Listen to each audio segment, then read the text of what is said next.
Tunisia, late February 1943. The Kasserine wind carried grit sharp enough to cut the eyes, and the German column that rolled into the abandoned American supply point did so with the smugness of men who believed they had just torn the mask from a clumsy, inexperienced enemy. To them, the Americans were still amateurs, mechanically rich, spiritually soft, incapable of matching the desert-hard veterans of the Afrika Korps. In the scattered debris of hurried flight lay tins of coffee still warm to the touch, half-emptied ammunition crates, and a line of curious green tubes stacked like discarded stovepipes beside an olive-drab truck. Boots scuffed the sand. Officers glanced. Nobody understood at first what they were seeing. A Feldwebel picked one up, laughed, and mimed piping smoke through it. Ein amerikanischer Ofenrohr, he snorted. An American stovepipe. The name, flippant and dismissive, would outlive many of the men who heard it that morning. But standing behind the laughter was Reserve-Leutnant Albrecht Kessler, an engineer by training, a quiet man who measured twice and doubted once. He knelt beside the stack, thin steel, shoulder length, open tube, no breech, no chamber. A wire ran from a small battery pack, terminating in a crude trigger. This was not a toy, it was a launcher. He cracked open a wooden crate nearby. Inside lay fin-tailed rockets with conical noses. The stenciled markings read simply, M6 Heat, High Explosive Anti-Tank. Kessler's breath froze in his throat. A shaped charge warhead, small, simple, designed to melt steel rather than batter it. This was not an artillery round shrunk to size. It was a purpose-built infantry tank killer, a low-skill weapon that promised high reward. "Look at the liner," Kessler whispered, running a gloved finger along the gentle curve inside the nose cone. "This is a hollow charge cavity. Focused blast." The captain only shrugged. "What can a toy rocket do against our armor?" Kessler did not reply. He simply asked for a target. They dragged a derelict French hull from a thorny drawer, a worn-out Hotchkiss hulk, armor worn by 2 campaigns but steel nonetheless. The desert sun beat down. A pilot flame hissed from a cigarette lighter as a lieutenant rigged the battery to the tube. Men laughed, wagered, and joked that Americans must expect tanks made of parchment to fear such things. Kessler steadied the tube on his shoulder, awkward and unfamiliar. A rocket, nose forward, fin-tail back, slid easily into the launch end. He sighted by instinct no optics, only iron and prayer. He squeezed the trigger. A gout of smoke and flame burst backward, startling the onlookers. The rocket hissed, wobbled, and struck the old plate with an almost anticlimactic thunk. For one heartbeat, nothing happened. Then, a white-hot jet of molten copper burned inward through the armor as if the steel were wax before a candle. A thin stream of smoke curled from the exit hole on the interior side. The plate, several centimeters thick, had been punched, not smashed. The laughter died. Sandaled boots shuffled. Even the wind seemed to pause. A corporal muttered, "Gott, I am Himmel." Kessler did not smile. He was already thinking. A 2-man team tube carrier and loader. Ambush distance, 50 paces, perhaps less. Cost, trivial. Training, an afternoon. Each infantry platoon armed with this, every alleyway deadly to armor, no complex optics, no tripod, no bulky carriage. A weapon that would fit in a jeep, slung over a shoulder, hidden behind rubble. That was the genius. Americans were not clumsy. They were stripping war to function and abundance. They were solving infantry warfare by democratizing anti-armor power. A captain finally broke the silence. Surely this is rare American equipment, experimental. But Kessler had already opened the manifest tag wired to the tube stack, Signal Corps Supply, standard issue.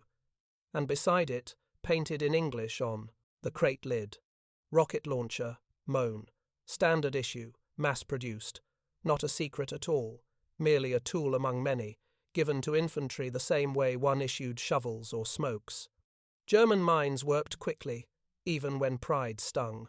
If they give this to infantry squads, then every bend in a road, every farm lane, becomes a potential tank grave. Pride fought reason, then lost. The officers exchanged looks. The Afrika Korps, masters of maneuver, had just glimpsed a future where armor never moved unchallenged by foot soldiers. A battlefield where tanks were no longer kings unless supported by infantry, and even then, fear would stalk every hedgerow. Kessler sighed and lifted the still warm rocket tail. "Sir," he murmured, "we must send this back to Berlin, immediately." The order was given. Couriers roared east, dust boiling behind their motorcycles. In days, a captured bazooka lay on a table in an ordnance workshop near Magdeburg, where it would birth its German child. The Raketenpanzerbüchse, the tank rocket rifle, soon to be called by every grenadier the Panzerschreck tank terror.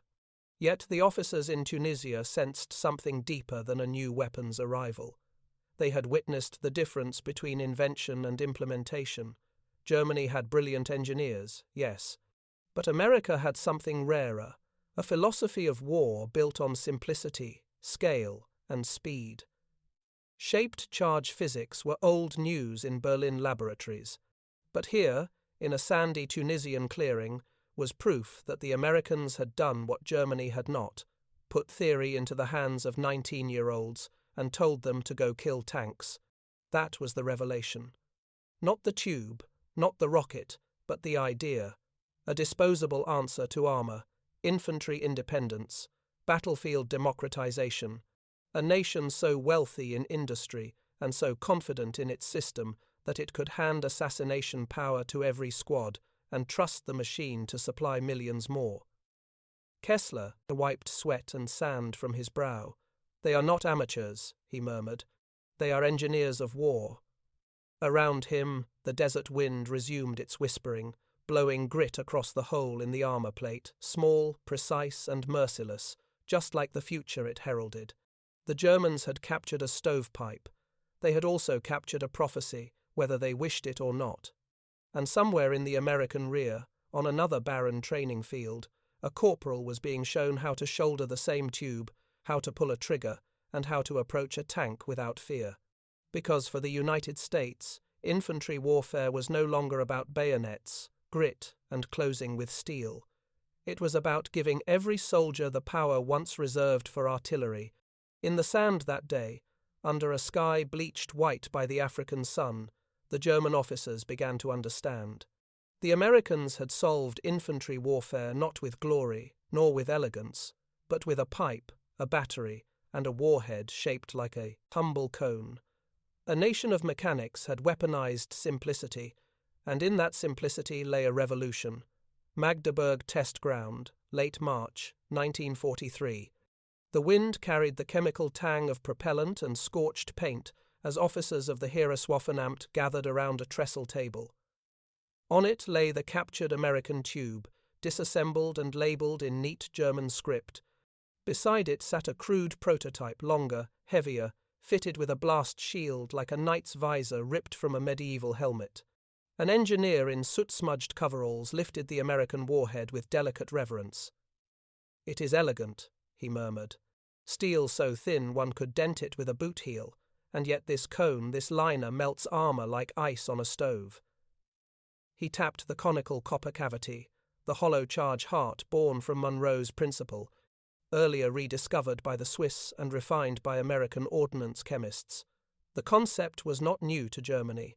Laboratories in Berlin had tinkered with shaped charges for years, but they had seen them as specialist toys, engineer demolition, assault, pioneer equipment, cumbersome things for assault squads, not ordinary infantry. Americans had looked at physics and asked a simpler question. How cheaply can we mass-produce this? A major, eyes sharp behind wire spectacles, flipped through technical papers. The rocket motor is crude, the ignition battery is laughable, the tube is plumbing. He sounded offended by the simplicity of it. Kessler, summoned back from Tunisia to brief, merely nodded. And yet, it works, and any farm boy can fire it by lunchtime. That was the painful brilliance.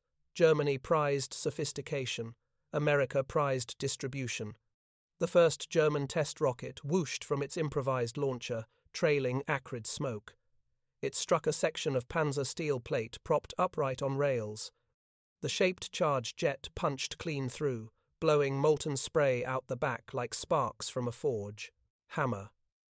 Silence followed, stunned, calculating silence. The general in attendance finally exhaled. We will copy it. Immediately. Improve it. And then, almost reluctantly, we have been outthought. Within weeks, blueprints multiplied, metal screamed under factory presses, and a new word entered barracks slang, Ofenrohr stovepipe, mocking at first, then fearful. Soon, a more ominous name spread, Panzerschreck tank terror. German soldiers joked it was the only weapon that could both kill a tank and cook the operator's eyebrows. They were not far wrong. The Monet bazooka vented its backblast, but the early German versions lacked proper shielding. The first firings seared tunics, singed eyelashes, and filled trenches with the smell of burnt cloth and bravado. One grenadier wrote in his diary in April 1943, "It is as if we fire a dragon, but if we do not duck, the dragon breathes back." To fix it, a steel blast shield was welded near the shoulder, rest crude but effective. Now the weapon looked mean, purposeful, almost barbaric, a peasant's pipe transformed into something mythic. When the first platoons trained with it in summer near Königsbruck, war-hardened NCOs emerged from the firing range with blackened faces and unsettled eyes. A sergeant said simply, "We have given farmhands the power of artillery." But power alone was not what chilled them, it was the implication. Infantry was no longer merely shield for armor. Infantry was the hunter now. A squad could stalk a tank like a wolf pack, bringing down a bull. Once, tanks were gods. Now they were prey. High command debated doctrine. To some old-world officers, tanks remained decisive steel gods leading the charge, infantry clinging like barnacles. But younger commanders whispered a new creed spreading from Russia and American manuals alike. Tanks and infantry must breathe together. Armor dies alone. Reports from Kursk trickled back Soviets fielding Lend-Lease, bazookas. German tank commanders began calling every hedgerow and trench suicide zones. Even elite panzer crews learned to fear the shape of a lone crouched figure in rubble, something they had never feared before. In letters censored but saved, a panzer officer wrote home in September 1943. "We trained for duels of nights. Now boys with pipes stalk us like hunters in the woods. One man, one rocket, one burning tank." The war had bent. Technology no longer rewarded the rare expert. It armed the common soldier. In Berlin, a colonel presented the development report. "The Americans have democratized anti-armor combat. We must answer not with brilliance alone, but with issuance and numbers." It was an admission, unspoken but shared. Germany had worshipped precision. America worshipped production. The bazooka was not a marvel of engineering, it was a marvel of access. And the Panzerschreck, though powerful, revealed a terrible truth. Germany could innovate, America could proliferate. In late autumn, an exhausted officer leaving a firing range muttered, "If 1,000 geniuses work in Berlin, 100,000 machinists work in Detroit." It was bitter admiration. And fear. Kessler, watching Panzerschreck teams train in the cold Saxon rain, felt the same mix of awe and dread he had felt in Tunisia. The Panzerschreck roared, smoke belching, warheads streaking downrange into armor plate that boiled under molten jet. A corporal beside him whispered, "Sir, when both sides arm peasants with dragon's breath, what becomes of tanks?" Kessler answered softly, "They do not vanish, but they must learn humility." The age of invulnerable steel giants was dying, and its death cry echoed from desert dunes to the pine forests of Europe. Infantry, once trampled beneath treads, had found its equalizer stamped from steel and wire, cheap as a shovel, fired by farm boys and clerks. The bazooka had crossed oceans and battlefields, and in its wake, the battlefield itself had changed. One soldier, one tube, one rocket, and tanks, the iron symbols of modernity, had met a weapon as simple as a stovepipe and as revolutionary as gunpowder. Salerno, Italy. September 1943. The sea smelled of cordite and rot, and black smoke drifted low as German armor rolled down from the hills in counterattack. American infantry, exhausted from crawling through olive groves and stone-walled terraces, crouched behind rubble and waited. What came next would be remembered in letters, diaries, and prisoner interrogations alike. A green American private, barely 20, lips trembling, hands raw from hauling sandbags, braced a slender tube on his shoulder. The squad leader tapped his helmet. 2 o'clock, Tiger. The German tank lumbered through a vineyard, grapevines snapping beneath its treads. Machine gun bursts sprayed walls and dust, and the ground shook like it carried its own heartbeat. The private exhaled, thumbed the battery, and squeezed. The rocket screamed, wobbled, then struck the Tiger's flank just behind the turret. A bright flash, then a plume of flame. The steel beast groaned, turned, and sagged into stillness. Hatches flew open as blackened figures stumbled out, faces ghost-white beneath soot. A British observer watching the scene muttered, "Bloody Yanks! They've made tank-killing idiots simple." A war correspondent scribbled, "A boy with a stovepipe killed a king." For generations, armor had meant invulnerability. Now, a rattled private with no battlefield pedigree, firing from a ditch, could erase a machine designed by the finest engineers of Europe. The shock rippled.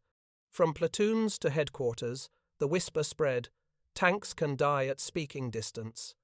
Across the Adriatic, in the ruined skeleton of an Italian farmhouse, German grenadiers assembled their first batches of Panzerschrecks. They were ungainly, brutal things longer, rougher, more primal than the American originals, their blast shields dented and scorched. A sergeant lifted one to his shoulder, jaw clenched. "Remember," he barked, "do not fire from a cellar door unless you want no eyebrows left." The men laughed, but nervously. The weapon promised power at a price. Singed uniforms, ringing ears, lungs coated with propellant smoke. It was dangerous, temperamental yet irresistible. When a Sherman rounded a corner near Casino, its turret hunting, a pair of grenadiers knelt behind rubble. The first rocket streaked wide, dissolving into smoke against a stone wall. The second struck true. White-hot copper bored into steel, and the tank lit from within like a lantern. The turret jerked, flames licked skyward. A crewman crawled out, aflame, collapsing in the mud. Moments later, German infantry swarmed the shattered American line. For the Wehrmacht, it was vindication. The borrowed American idea had been refined into a dragon's breath. But commanders saw the cost. Their men had to creep close, dangerously close to fire. Courage was still demanded. The Bazooka democratized tank killing. The Panzerschreck demanded devotion to it. Meanwhile, far to the east, the Russian steppes turned to mud and blood. Snow-swollen rivers, charred villages, frozen corpses half buried in snow. The Red Army pressed west like an iron tide. Soviet infantry, beneficiaries of Lend-Lease crates marked USA, hefted American bazookas with peasant practicality. Near Vitebsk in early 1944, a Soviet anti-tank team crouched behind a burned-out tractor. The bazooka looked odd, slung over a felt greatcoat, but war cares little for aesthetics. A German Panzer IV approached, tracks squealing on ice, commander scanning through frosted optics. The Soviet gunner whispered, "Let him come. 20 paces, 10, 5. The rocket leapt, struck the glacis, burned through steel, and the Panzer stopped as if struck by divine hammer. German infantry froze, stunned. This was not Stalingrad's desperation with Molotov bottles and magnetic mines. This was something unnervingly American, clinical, repeatable lethality. A German letter, home from Belarus, captured the dread. Before we feared Russian numbers. Now we fear American pipes in Russian hands. Tanks burn like torches. Back in Italy, Allied units refined a brutal rhythm. Bazooka teams stalked in pairs. One carried the tube, the other a satchel of rockets clinking like deadly wine bottles. They crept through vineyards, up goat trails, across shattered villages. And with each successful ambush, armored doctrine on both sides bled further. Tanks no longer led boldly. They crawled behind infantry screens, hull down like predators afraid of snares.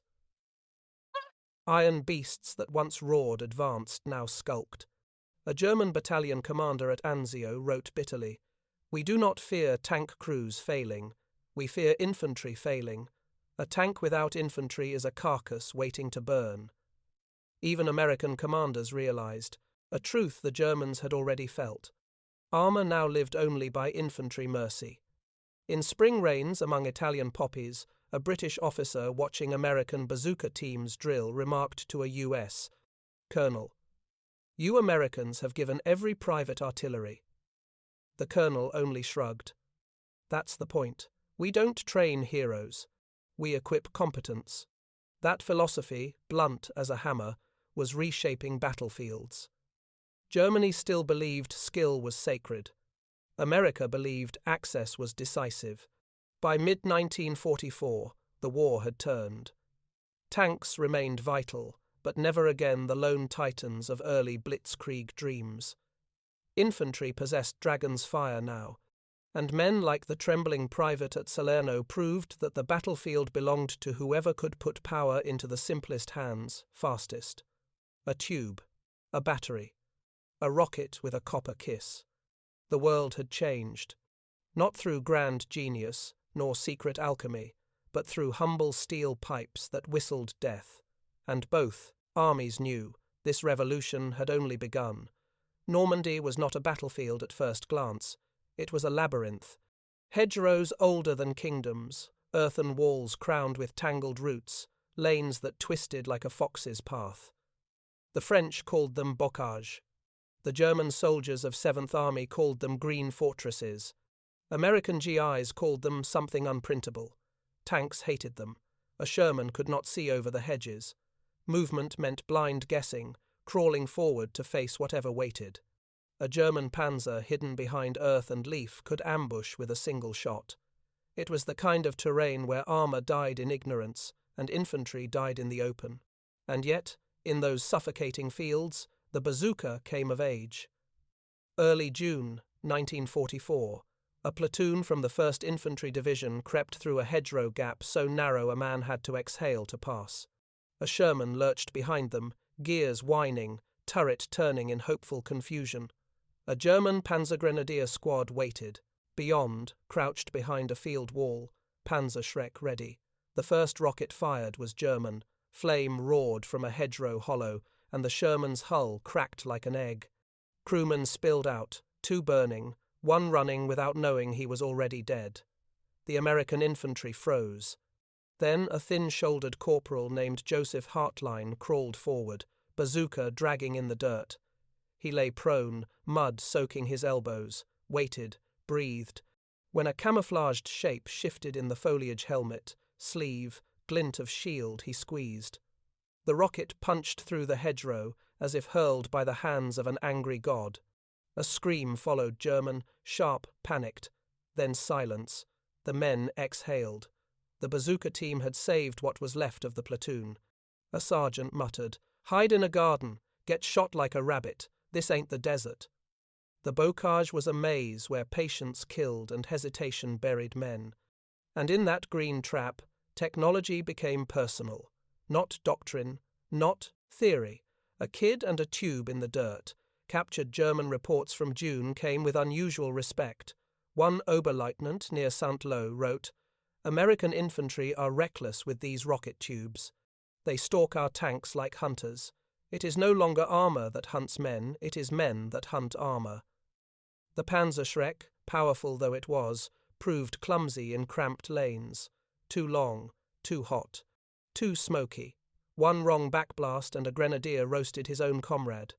German infantry learned to fire from barns, culverts, broken farm walls, but every shot revealed them. Americans responded not with subtlety, but saturation. A private whispered, "Tank, shoot it. House, shoot it. Hedge, shoot it twice." A war correspondent recorded a private grinning through grime. "Point the pipe, make it go whoosh, duck your head, see if a Kraut tank cries." It sounded childish. Yet in the bocage, childish simplicity killed kings. The Germans were not slow to adapt. Panthers prowled behind, infantry shields, pack guns waited in spider holes, and at close range came the most feared sound, the telltale cough of a Panzerfaust, the single-shot German cousin to the bazooka, crude wood handle, paper tube, explosive head like a malevolent pineapple.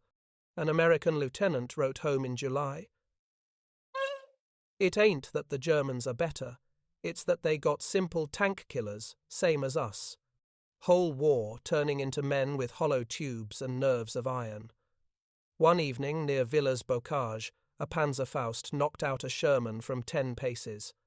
The tank commander, climbing from the wreck, saw a teenage German with a schoolboy face drop the spent launcher and sprint. A second bazooka team, American this time, fired from a ditch and caught the escaping boy. The tank commander said quietly, "Kids killing tanks, and tanks killing kids, worlds upside down." The battlefield felt intimate, suffocating. No sweeping maneuvers, only hedgerow duels in whispering distances. Then, innovation came from farm workshops. Mechanics welded steel teeth to Sherman hulls, rhino tanks, the soldiers called them. They burst through hedges like bulls, surprising German defenders who expected slow climbs and easy ambushes. Behind them, bazooka teams followed, sprinting low, firing through gaps, clearing nests before Panzerschreck men could reload. Combined arms was no longer theory, it was a sweaty handshake in a hedgerow. Tanks trusted bazooka men trusted tanks. A German commander fumed in a diary entry, "The enemy organizes his infantry and armor in a way we did not anticipate. Every squad has hunters. Every hedgerow is death." War had shifted from officers' maps to farmers' alleys, and the winners were those who simplified faster. By August, when the hedgerows finally broke and the breakout at Avranches roared open like a dam bursting, American infantry carried bazookas like bread loaves. They were no longer exotic. They were assumed, expected part of the GI silhouette like helmet and canteen. In one after-action report, a tired captain summarized Normandy in 12 blunt words. "We learned tanks can't live alone. We learned boys can kill tanks." And in a foxhole near Saint-Lô, a sergeant scratched a sentence into a helmet liner with a bayonet tip. "The bazooka isn't a weapon. It's a permission slip to stand up to a tank." The Bocage had taught a brutal equality. Steel no longer commanded fear by weight alone. Courage came in two-man teams, wires twisted to batteries, rockets humming with American practicality, a pipe, a spark, a shaped charge. In Normandy's tangled green, infantry learned they no longer walked behind armor, they walked beside it, or sometimes ahead of it. And the tank, once monarch of war, learned humility among the hedgerows. The Ardennes in December was a frozen cathedral of pine and silence. Snow clung to branches like white shrouds, and the sky hung heavy with the color of pewter and old sorrow. American foxholes dotted the timbered hills, little caves dug by cold hands, steam rising from breath and damp wool. The men waiting inside were mostly young, tired, and convinced the war was nearly done. Then came the ghosts. Grey columns, whitewashed helmets, engines muted by snow, and at the spearpoint panzers, Panthers and Mark IVs, engines growling like wolves beneath steel hides. Operation Wacht am Rhein, conceived in desperation, launched in cold fury. In the half-light before dawn on December 16, 1944, the ground trembled across the Ardennes. Shelling raked American lines, infantry surged behind tanks, and suddenly the quiet woods became a graveyard of certainty. At a crossroads near Lanzerath, an American lieutenant, barely 22, with frostbitten fingers inside threadbare gloves, spotted the first shapes emerging through the mist. They were not phantoms. They were panthers. He whispered to the sergeant beside him, voice rough from frozen lungs. "They brought the whole damn Wehrmacht." The sergeant spat, ice snapping off his lip. "Good. Gives us something to shoot at." Behind them, huddled in a pine hollow, 2 bazooka men wiped snow from their tube. Private Archie Klein, nose red as winter berries, cradled a rocket beneath his coat like a newborn. Think this pipe still works in the cold? He muttered. Private Malone grinned without warmth. Only one way to find out, Arch. Across the tree line, a panther's turret turned, sniffing the woods like a hunting dog. Snow dust drifted from its glacis as if the beast were exhaling frost. Wait for the flank, Malone whispered. The tank rolled forward, crunching frosted ferns and saplings. The bazooka team crawled, bellies pressed to snow, moving like men afraid to wake a sleeping god. The panther turret was searching, cannon rising, coiled to fire. They reached a log pile, steadied the tube, and fired. The rocket flared bright against the grey morning, hissing like a furious snake. It struck the panther's side armour just behind the road wheels. A flash, a plume, silence, then a tremor, a whine. The tank sagged, smoke curling from vents. The hatch burst open. A German crewman tumbled out, coat aflame, screaming into the snow. Klein stared, chest heaving. Holy hell, it worked. Malone only nodded. Load another. They don't come alone. And they did not. Elsewhere in the forest, at a hill the locals called Wallerscheid, a German assault gun rumbled down a narrow logging track. 2 American engineers crouched beside a blasted tree trunk, their breath freezing mid-air. One held a bazooka, the other clutched rockets wrapped in burlap.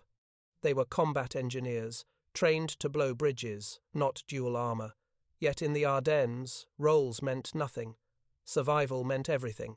The bazooka fired. The shell grazed the mantlet, ricocheted, and exploded in the branches above. Snow rained down like ash. The assault gun pivoted, gun barrel lowering like a judgment. The loader shoved another rocket in, fingers shaking. Hurry! I'm trying. The second shot smashed into the lower hull seam. Metal shrieked.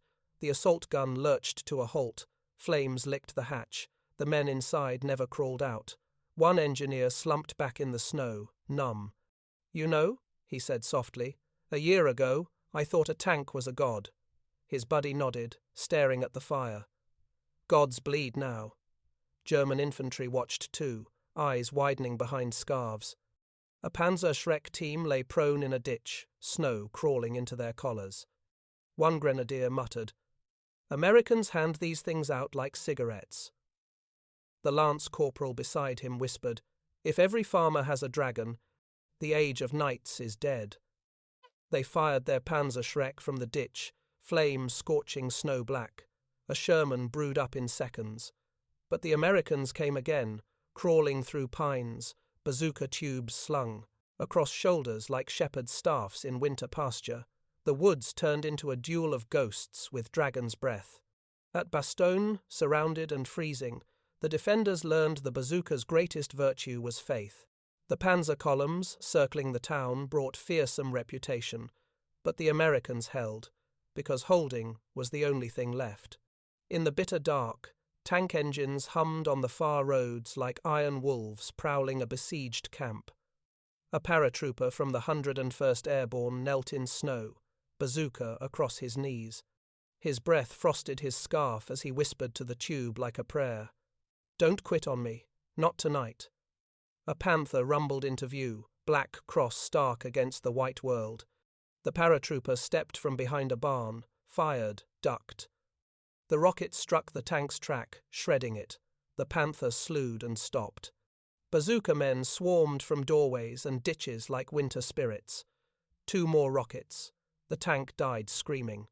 When a reporter later asked that paratrooper how it felt to face tanks with nothing but a tube and guts, he shrugged.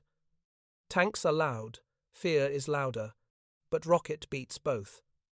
As the German thrust stalled, abandoned panthers dotted the snow like metal tombstones. Engineers counted impacts.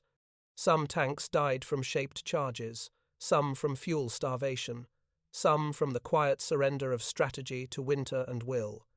And in the snow-white fields of the Ardennes, commanders on both sides reached the same grim understanding. Tanks still mattered, but only fools sent them alone. The bazooka and the Panzerschreck had finished what Tunisia began. Armour no longer ruled by presence, only by partnership. Infantry had claimed a throne beside steel. In the cold woods, amid smouldering hulls and silent pines, the war whispered its verdict.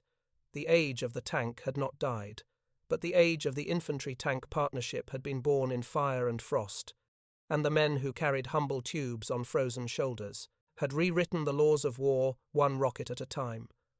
The Rhine was behind them, and Germany lay ahead like a wounded animal, dangerous, cornered, bleeding steel and pride. It was spring, but the air smelled of winter and cordite, and every bridge was either burning, mined, or already blown to rubble. Columns rolled east through villages that had roofs like broken teeth, and streets choked with splintered wagons and abandoned bicycles. Civilians watched from doorways, faces hollow with hunger and months of raids, while American infantry marched steady, sleepless, and determined. And wherever the infantry went, the bazooka went too, slung across shoulders like a pilgrim's staff, paint-chipped, wires taped, its tube scarred by heat and frost. Germany no longer fought in sweeping lines. She fought in pockets, corners, courtyards, stairwells. The bazooka, once imagined as a tank killer alone, now earned a new and brutal role in the final act, a door knocker for a ruined nation. Düsseldorf outskirts, early March. A platoon advanced through smoke and brick dust, Sherman tanks growling behind them. Ahead lay a squat factory complex, shattered windows like blind eyes, machine gun fire crackling from upper floors. The lieutenant barked, "Bazooka up!" Two men sprinted forward, Private Townsend and Corporal Diaz, faces black with smoke. A burst of German fire peppered plaster near their boots. Diaz dropped behind rubble, fumbled a rocket from his bag. Townsend steadied the tube on the lip of a crater. "What are we hunting?" Diaz hissed. "Strong point, second floor," Townsend muttered. "Window next to the chimney." He fired. The rocket streaked a short arc and vanished into the wall with a thunderclap. Masonry burst outward. The machine gun fell silent. As dust settled, Townsend exhaled once, then whispered, "Stovepipe solves problems." An old sergeant spat and nodded. "War's a demolition trade now, boys. And this thing's the foreman." Across the river, German Volkssturm boys and old men in mismatched coats dragged crates of Panzerfausts up cellar stairs. They had no illusions. The panzer divisions were shadows now. Fuel trucks were fantasies. Tanks were ghosts, appearing rarely and often abandoned for lack of fuel before ever firing. But a Panzerfaust, that was still real. Crude, disposable, wood and paper and explosive. A peasant's spear for the industrial age. In the ruins of Köln, a teenage defender cradled one behind a shattered tram car. His hands shook. He had fired one before, in training, on a range with an instructor who shouted that Germany's miracle weapons would save her. Now the only miracle was that he still breathed. A Sherman rumbled into view, turret traversing. The boy swallowed. Fired. Missed. The backblast scorched his coat, and a tooth of shrapnel bit his cheek. He scrambled away, terrified, pale as chalk. An American infantryman watching shook his head sadly. Kids fighting. A tank with hope and a paper tube. War ain't fair either direction. Moments later, a GI bazooka round punched a hole through the stone arch behind which a German sniper hid. The wall erupted like rotten wood. When silence followed, only dust drifted down like slow snow. In city after city, from Remagen to Kassel to Leipzig, streets echoed with the same new grammar of war. Footsteps, tube lifted, rocket launched. Stone and steel collapsing. Infantry advancing behind the thunder they themselves carried. Outside Nuremberg, a German panzer grenadier officer, a veteran who had fought from Poland to Kursk and back, observed a burning panther, abandoned on a farm road. A bazooka hole glared from its flank like a molten third eye.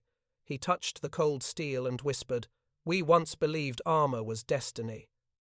Another officer approached, bitter laugh caught in his throat. Destiny now fits in a satchel. They both knew the truth. The Panzerschreck had been a marvel, a response born of necessity and desperation. But it had arrived too late, too dear, and in too few hands. Germany could innovate, America could distribute. Factories mattered. Supply lines mattered more, and infantry with rockets mattered most. April came, and with it the final unravelling. German troops surrendered in clusters, their Panzerfausts piled like firewood beside roadways. American bazooka teams marched past, tubes slung casually, as if they had always belonged to foot soldiers since the beginning of time. Near Weimar, a GI leaned his bazooka against a barn wall and lit a cigarette. "You know," he told his buddy, "back in Louisiana camp, they said this thing was just emergency gear." "Now look," his friend chuckled. "Tanks used to scare me. Now I see one and think 12 yards and steady hands." He tapped the tube affectionately. This pipe made us wolf and shepherd both. Nearby, liberated prisoners from a concentration camp stared hollow-eyed at the sip. Americans. They did not understand the weapons, nor the jargon, nor the tactics. But one gaunt Czech survivor whispered to a GI holding a bazooka, "Your little cannon, it frightens tanks." The GI nodded. "It does." The survivor nodded weakly in return. "Then it is good thing. No tyrant should ride on steel forever. The war's last armored thrusts died not in glory but in impotence, tanks without fuel, abandoned in mud, engines silent. American infantry walked past them, curious, almost sympathetic. A corporal touched a tiger's glacis with his boot. "Big cat. Shame we did most of the world's tank fighting with plumbing pipe," his lieutenant replied. "Americans don't worship kings. We issue tools." In May, as flags were raised over ruined Reichstag stone and artillery finally fell quiet, the bazooka was stacked in wooden crates, awaiting redeployment to the Pacific. But its legacy lingered. It had not simply killed tanks, it had killed the myth of armored invincibility. It had taught infantry to stand tall again. It had proven that sometimes progress was not about brilliance, but access, not genius, but distribution. A shepherd's tool, a peasant's sling, a mechanic's pipe, a kingslayer. And in the smouldering ruins of Germany, a tired American sergeant wrote in his pocket Bible margin, "Tanks are mighty, but give a man a tube and courage, and he becomes mighty also." The age where steel alone ruled was over. The age where infantry carried thunder had begun. From Tunisia sand to Ardennes snow to German cobblestone, one truth marched with them. A soldier with a rocket in his hands was no longer someone who hid from tanks. He was the hunter. The guns of 1945 fell silent, but the shape of war did not. Cities were ash, armies exhausted, and nations bankrupt. Yet, even before victory parades ended, a new struggle stirred across oceans and ideologies. The Soviet Union and the United States eyed one another not as allies, but as successors to a world shattered and waiting to be claimed. What neither side doubted was this: the infantryman would never again march beneath tanks like a servant under a king. He carried his own crown, now a hollow tube, a rocket, a burst of shaped fire. The bazooka had changed war. But its greatest legacy was not its steel, it was the philosophy welded inside it. Give the common soldier the means to kill giants. In the ruins of Berlin, Soviet officers examined crates of captured American equipment bazookas alongside German Panzerschrecks and Panzerfausts. Red Army engineers scribbled notes, measured warheads, traced firing circuits. But one general leaned on his cane and said quietly, "We do not copy the weapon, we copy the idea. Power for the soldier." From those measurements, copper cones, simple batteries, launch tubes, something new emerged in Soviet factories east of the Urals. A tube shorter, stockier, simpler to reload. A warhead, fat and brutal. By 1949, Soviet infantry received a weapon the Americans would come to fear in jungles and rice paddies, the RPG-2, ancestor of a lineage that would stretch across continents and decades. The bazooka had not birthed a rival, it had spawned a family. In Washington, think tanks burned through midnight oil beneath fluorescent lights. Strategists studied after-action reports, interrogated German prisoners, and read testimonies from U.S. platoon leaders who fought from Tunisia sands to Bavarian forests. A Marine colonel at Quantico summed up the findings in one stark sentence: "A rifle squad with a rocket is a king among infantry. A rifle squad without one is prey." Pentagon planners nodded grimly. Tanks would not vanish, far from it, but they would never again move without infantry guardians, and infantry would never again move without anti-armor teeth. From this came the super bazooka, the M20, longer and hotter and meaner, a weapon that could punch Soviet steel should the next war erupt in European fields. And in dusty ranges across the American West, new recruits learned a modern catechism. A man with a rocket is no man's lesser. The proof came soon. Korea, 1950. Frozen ridges, swirling snow, Chinese bugles wailing in night assaults, U.S. Marines clinging to Fox Hill. Soldiers defending the Pusan perimeter. The super bazooka knocked out Soviet T-34 tanks rolling south. GIS fired from rice paddies and hillside bunkers. A corporal at Chosin Reservoir, fingers numb, breath freezing in his scarf, wrote in his diary, "Tanks came in twos. We sent them away in pieces. The stovepipe did its work." He spoke of a weapon, but what he meant was spirit. Then came the jungles of Southeast Asia, palm fronds instead of snowdrifts, bamboo instead of hedgerows. New war, old truths.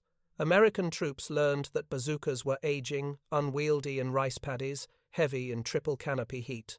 The answer arrived in 1961. A lightweight rocket tube, fiberglass, and simple as a farmer's tool, the M72 LAW. Disposable, light, carried by the dozen.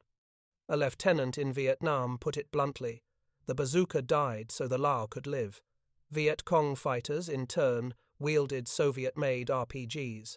Hilltops echoed with the hiss of rockets. Bamboo huts and American armored carriers alike burned. For the first time, American armor crews whispered fear of a Soviet-shaped warhead in guerrilla hands. The United States had democratized destruction. The world had learned the lesson well, and in muddy paddies, men on both sides discovered that infantry carried firepower could stop steel cold. War had become a contest not of iron behemoths alone, but of men with tubes on their backs and courage in their lungs. By the 1980s, rocket-armed infantry had become doctrine carved in stone. NATO troops drilled with laws and Dragon missiles. Soviet conscripts learned to love their RPG-7s, the way medieval archers once cherished their longbows. Every army knew armor without infantry support was suicide. Israeli tankers in the Sinai learned it against Egyptian infantry armed with Soviet rockets.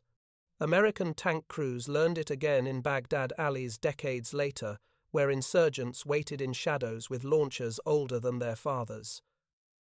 A tank today is not a god. It is a partner survivable only when infantry walk beside it, rockets at the ready. And every infantry soldier, whether carrying a javelin or a disposable tube, traces his heritage not to a laboratory, but to a ditch in Tunisia, where curious Germans lifted a crude American weapon and whispered, "Stovepipe." Yet the final measure of a weapon is not the metal it leaves behind, but the thought it plants. A museum curator at West Point once stood beside a preserved bazooka, chipped paint and scorched muzzle still fragrant with old cordite. Cadets gathered around, polished boots shining under glass cases filled with trophies from wars past. The curator tapped the tube gently and said, "This didn't win the war. It made sure no one man, no one machine could claim the field alone." A quiet cadet asked, "Sir, what is it really?" The curator smiled. "A promise that every soldier has the right to strike back at giants. In the 21st century, computer screens display drones and missiles and satellites. Futurists speak of cyber warfare, hypersonic flight, autonomous vehicles. Yet, in dusty supply depots and modern command bunkers, one truth remains so old it feels eternal. Somewhere, on some battlefield not yet drawn on any map, a young soldier will kneel behind rubble, heart pounding, sunlight catching the edge of a launch tube. He will steady himself, breathe once, and send shaped fire toward steel arrogance.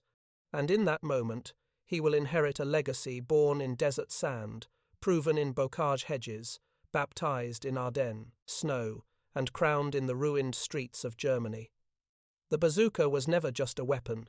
It was an idea that a man on foot matters, a pipe, a spark, a copper kiss of molten justice, a kingslayer forever carried by ordinary hands, and because of it, no tank, no machine would ever again rule the battlefield alone.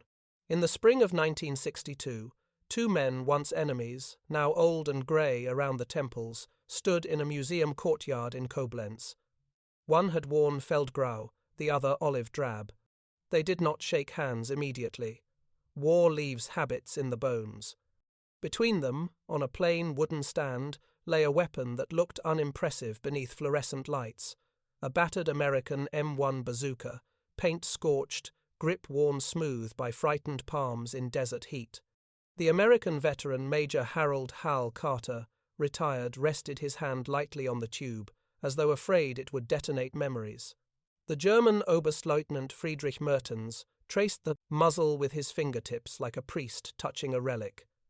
"It is strange," Mertens murmured, his accent clipped but soft with age. "I have seen panzer streaks cut across the Polish plains, tigers on the steppe, panthers prowling the Ardennes, and yet this," he tapped the tube lightly, "this frightened me most." Carter nodded. "We didn't think much of it at first.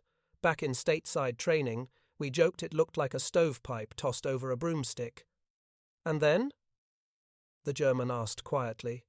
"And then," Carter answered, "we learned a pipe can change the world. Veterans have long memories.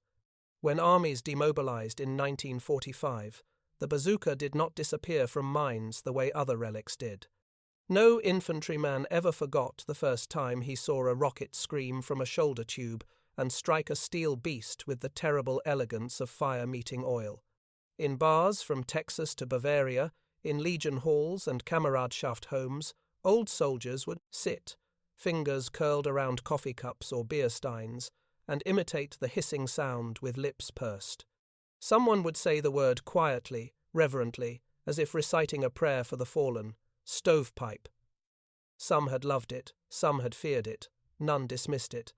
At Aberdeen Proving Ground in the early 1950s, young U.S. Army engineers ran tests comparing the first bazooka to newer anti-tank weapons. They fired into plates of steel, then into cast hulls salvaged from European wreck fields. An observer, a colonel with a Silver Star ribbon and the creased eyes of a man who had seen too many dawn assaults, watched silently as a high-explosive anti-tank rocket burned a perfect cone through armor. A civilian analyst beside him cleared his throat. "Sir, do you think the bazooka was the decisive invention of the war?" The colonel chuckled. "No, but it made sure tanks weren't." He turned to leave, but paused, and added, "You win wars with industry." And with men. The bazooka made infantry matter again.